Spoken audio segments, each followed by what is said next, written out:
Hi, I'm State Senator James Maroney. I am very fortunate to represent the 14th District of Connecticut, which is Milford, Orange, West Haven, and a small piece of Woodbridge.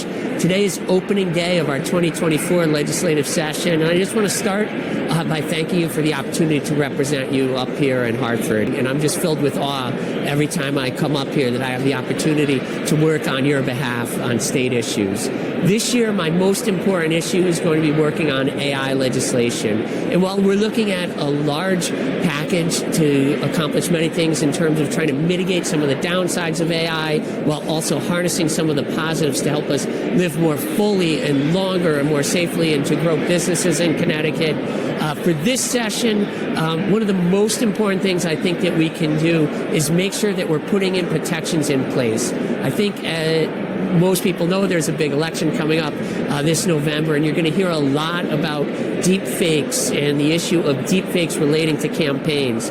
But what I'm more concerned about is the issue of deep fakes in regards to non-consensual intimate images, revenge porn, or other sexualized images that have been spread. Over 98% of deep fakes are created for that purpose. And while we all heard of the images that were released of Taylor Swift, one of the comments I saw online really resonated, that if you don't think that's a big issue of what's happening to Taylor Swift, think of the thousands and thousands of other girls who this is happening to.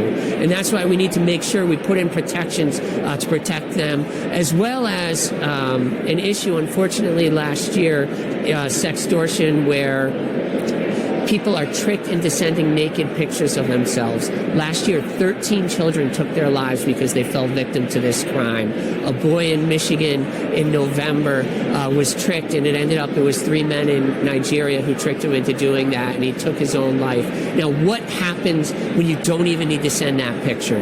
When we can generate those images and people can blackmail our children, and again, that is probably the most important issue I'm looking at approaching this session.